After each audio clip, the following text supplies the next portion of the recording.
the Raja Mangala Stadium here in Bangkok, where things are kicking into high gear for the AFC U23 Championship. It's Reem together with Roshan, and we're standing in the Thai dressing room ahead of the final round of matches for Group A. And statistically, Roshan, all teams, even though Australia are ahead, followed by Thailand, Iraq and Bahrain, they can all go through tonight. Yeah, brilliant. I mean, coming into the final match day, that's what you want as a neutral, to look at these groups and see an opportunity for all these sides with something to fight for, with something to play for. Bahrain go into this needing a win.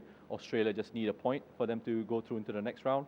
It's the same situation for the host Thailand. The minimum that they need is a point to see them going through. Iraq, on the other hand, need a win for them to progress into the next round of matches. So plenty to play for.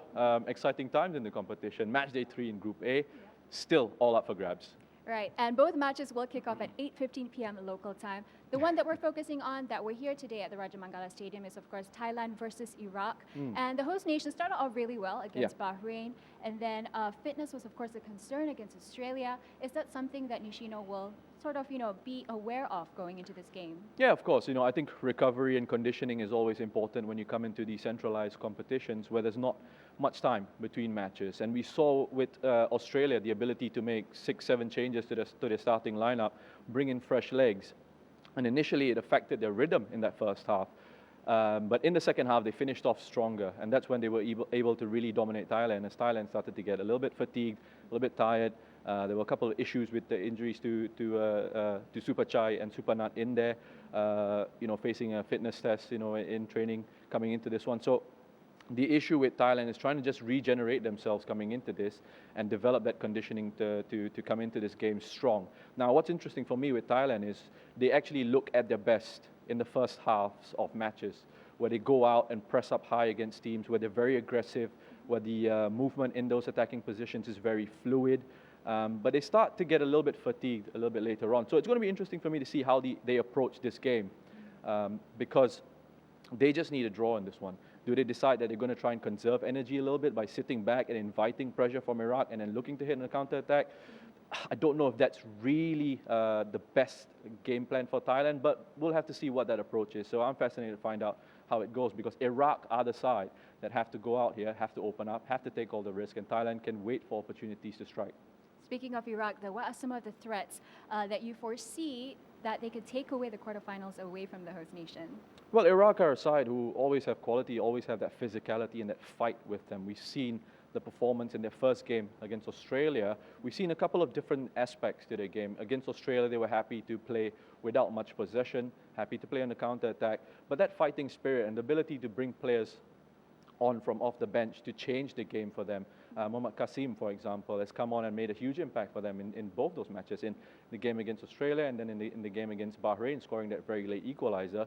So they've got players in the starting lineup with the quality. They've got players on the bench that can change things up for them if they need to later on in the game. All right, and over at the Thammasat Stadium, it's Australia versus Bahrain. The Oliveers only need 1 point to qualify. Yeah. Do you see anything getting in their way in this game? I think it's going to be a big challenge for Bahrain. I think Australia, again, they go into this knowing that a point is sufficient for them. And that, from a tactical perspective, when you're preparing for games like these, it gives the coach a little bit of flexibility. It gives the side a little bit of flexibility in terms of how they set themselves up, how they approach this. Again, a little bit similar in terms of Thailand just needing that point. Australia can afford to be patient with their game plan.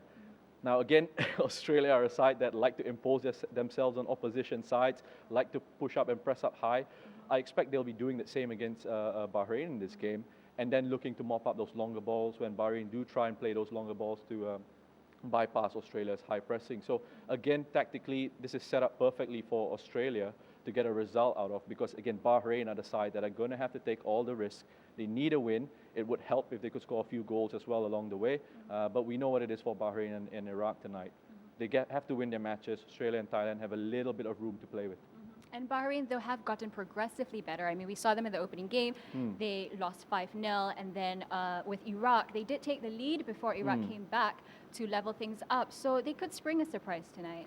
They could. I mean, again, football is a game of randomness at times. You could get a goal from a set-piece situation, from a counter-attacking situation where you've been on the back foot.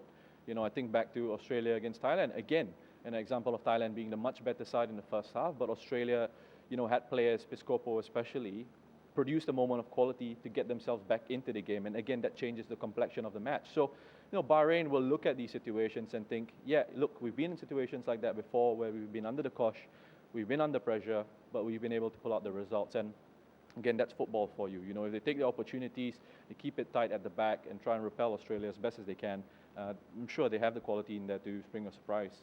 All right, thanks for that, Roshan. Once again, both games will kick off at 8:15 p.m. local time. Good luck to all the players and all the teams involved, and we will be back at the full-time report after the final whistle.